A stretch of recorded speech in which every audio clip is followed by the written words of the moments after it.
The calendar read July 25, 2017. Langham Guitars on Denmark Street, London.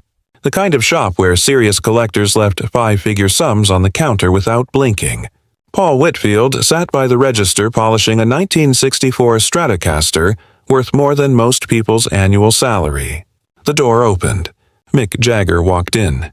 The only thought crossing Paul's mind, this man hasn't got a pound to his name. He was about to make the biggest mistake of his 32-year career. And on the bottom shelf in the darkest corner of his own shop, behind a cardboard box, there was a guitar with handwriting inside it that only one person in the world could have put there.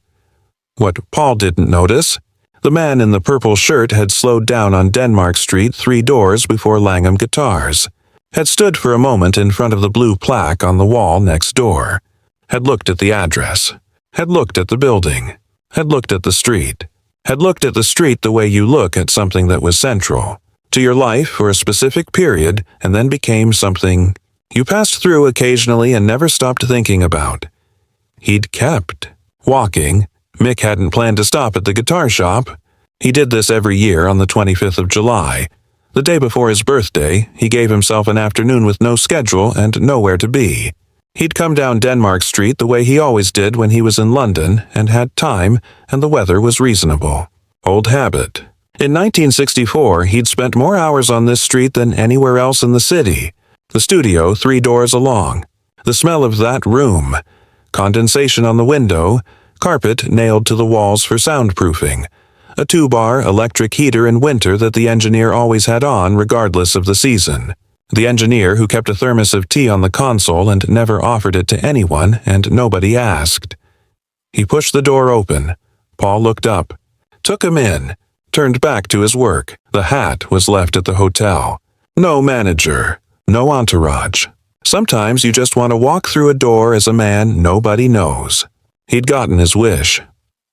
Paul watched from behind the register as the stranger moved without hurry.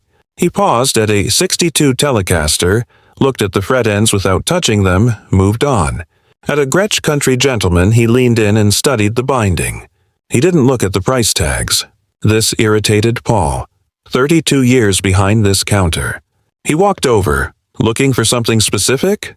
The man turned, spoke quietly. Just having a look. Paul kept his face neutral. He went to the glass cabinet. Best piece in the shop. 1964 Stratocaster. Original pickups. 2 private owners. He unlocked it and placed it on the counter. This is what you'll want to look at. 64 Strat. 1 owner from 1966. Never gigged. Stored properly. Certificate of provenance. Original case. He paused. His eyes moved over the purple shirt. Insured value $42,000. In 5 years, these will be touching $60,000. Last month, I sold one from the same series for $37,000. Buyer had it revalued at $51,000 3 months later. The man nodded. Said nothing. Paul knew that silence. I understand it's a serious number, but at this level, you're buying an asset that outperforms most equities. I have clients who use vintage Stratocasters the same way others use property. Can I try it? Paul's expression adjusted. For instruments at this price point, I do ask for a registered client reference, or a brief verification of purchase intent. He met the man's eyes. Standard practice. What he meant was, I don't think you can afford this, and I don't want your fingerprints on my 42,000 pounds. The man looked at him for 2 seconds. The skull ring caught the counter light. I understand, he said. He turned away from the cabinet. What Paul hadn't anticipated was where he went next. Past the display lighting. Past the locked cases. All the way to the far end of the shop. The back corridor. The section Paul used for consignment pieces he'd accepted to close other deals. Cosmetic damage, pending bulk resale. The rest of the shop was a gallery. This section was a waiting room. A single bulb. Dust on the shelves. A clearance card from last winter. The man crouched at the bottom shelf, partially behind a box, lying on its side. A 1962 Harmony Sovereign acoustic guitar. Deep scratches on the lower bout. Strings the color of old copper.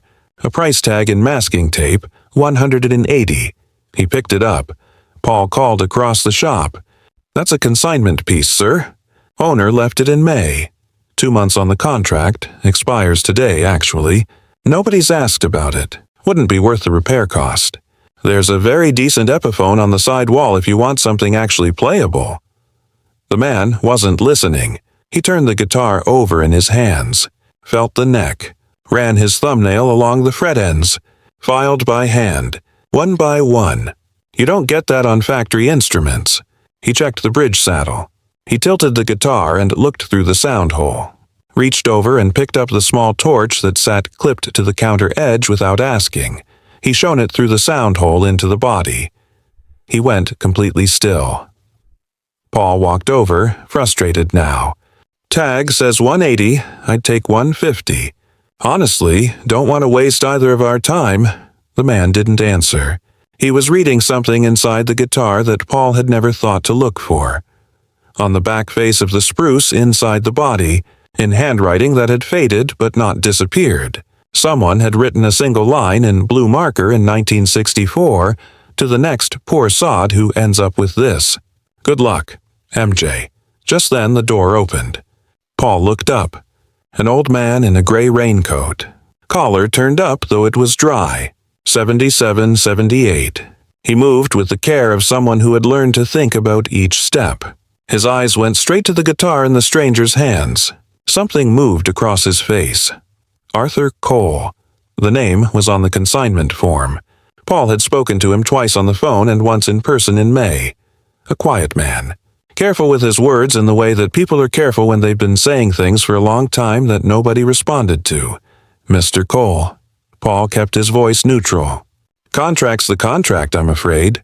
Still 30 minutes, but I've had no inquiries. You know the terms." Arthur stopped just inside the door. The door hinge made no sound.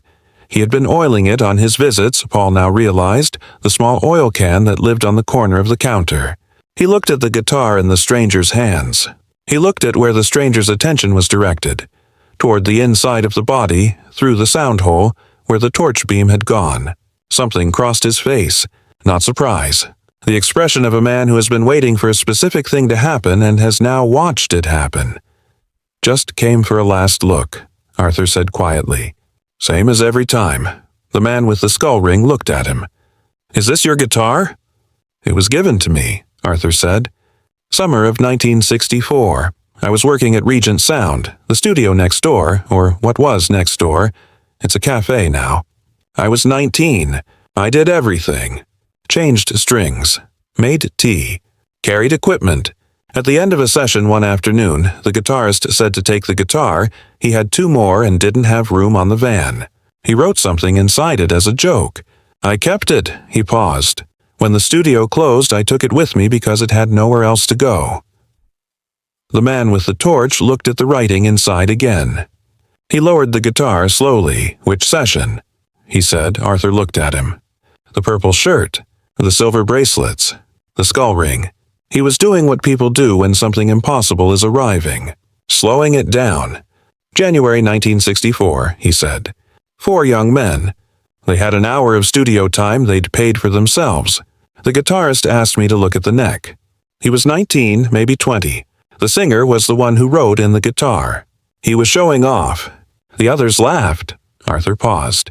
"I remembered it because I thought they were going to be very big or very broke." Mick held the guitar. Held it the way you hold something when 53 years have just collapsed into 30 seconds. He looked at his own handwriting. The careless loops of a 20-year-old making a joke in a recording studio. The pen slightly smudged. The arrogance and the excitement in the same 4 words. "Have you ever found something you made when you were very young? Something that carried the exact feeling of who you were before the world knew your name? Drop a comment below. Tell us what it was and what it did to you when you found it. And don't go anywhere, because what happens in the next few minutes in this shop on Denmark Street is the reason Paul Whitfield rethought 32 years of work in the space of about 4 minutes. "Is there an amplifier?" Mick said. Paul blinked. "There's a Vox in the back, but those strings are—" "I heard you." He was already walking. He found the AC4, plugged in, turned the single knob, waited for the valves to warm. The orange glow through the speaker cloth. The particular smell of a valve amplifier heating up. Warm dust, something close to burning without being burning. He sat down on a stool, adjusted his position once. The copper strings caught the light from the single bulb. He pressed his fingers to the neck. He played something no one in the room had ever heard because it had never been recorded. A melody he'd written in that studio across the road in January of 1964 that had never made it onto anything. Too slow, too slight, abandoned after 20 minutes. He hadn't thought of it since. His hands had remembered it independently. The rusted strings clouded the tone. It didn't matter. The harmony's body resonated with the particular warmth of old spruce given time. 53 years of being held in storage had done something to the wood, the way age does something to certain things. Deepened it rather than diminished it. When the amp caught its frequency, the air in the shop changed. Paul set down what he was holding. Arthur's hands came out of his coat pockets. The melody had no name and no recording. It existed in that room in 1964, and it existed in this room now and nowhere else. When the last note faded, the amp hum was the only sound. Nobody spoke. Mick set the guitar on the counter. He reached into the breast pocket of the purple shirt and placed a card beside the guitar. Paul looked at the name under the counter light, Michael P. Jagger. Paul's hand found the counter edge. He went through what people go through when information arrives that their systems weren't built for. He looked at the 42,000-pound Stratocaster in its case. He looked at the 180-pound guitar on the counter. He looked at the torch still lying beside it. He didn't cry. He didn't speak for almost a minute. When he did, his voice was level. "I've been running this shop since 1985, he said. "I know what everything in here is worth. I know every certificate, every provenance document, every appraisal." He looked at Arthur. "I never once took that guitar off the shelf and looked inside it." Mick looked at him. "You didn't know what you were holding." He picked up the card. "Nobody does until they look." He turned to Arthur. "I'd like to buy the guitar. If you'll let me." He paused. "And I want you to know, the session musician you were in 1964 was probably the reason that guitar sounded the way it did today. The fretwork, the setup, those things don't go away." Arthur looked at the guitar. He looked at his own hands. He nodded once. Mick looked at Paul. "One more thing." He set the card on the counter again. "Every guitar in this shop should be able to be played by anyone who walks through the door. Not just the ones in the back corner. All of them." He said it quietly. The same tone as everything else he'd said. Not an accusation.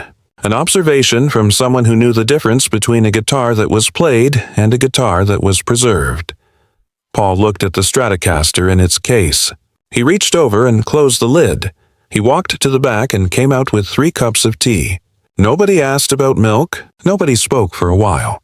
Denmark Street kept going outside. Mick stood up before finishing his. He touched Arthur's shoulder.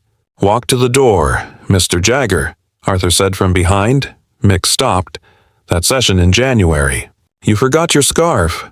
Arthur's voice was even. "You left it on the piano stool. I kept it for a week in case you came back." "You didn't." Mick looked at him for a long moment, said nothing. Touched the doorframe once. The door opened. The bell rang. Denmark Street continued. 6 months later, Paul Whitfield introduced a standing policy at Langham Guitars. One Wednesday evening each month, every instrument in the shop could be played by any person who walked through the door. Any instrument, including the ones behind glass. He called it an open session. He didn't advertise it heavily. Word got around the way word gets around on Denmark Street, which is to say, quickly, accurately, and mostly through musicians who already knew each other. The Harmony Sovereign went on tour in October 2017. It was played on 4 nights. On the 5th night, Mick retired it from the stage and kept it. Some things aren't for touring. The melody from January 1964 was never released. But 3 people heard it in a guitar shop on Denmark Street on the 25th of July 2017, and none of them forgot it. Some music is only ever meant for the room it was made in. That's not a loss. That's the whole point. We'll leave you with something Mick Jagger once said. From a stage or a corridor or somewhere between the two, music is what feelings sound like. If this story reminded you that what's worth the most in any room isn't always what's behind the glass, hit subscribe and turn on notifications. Another Legends story is waiting. See you in the next one.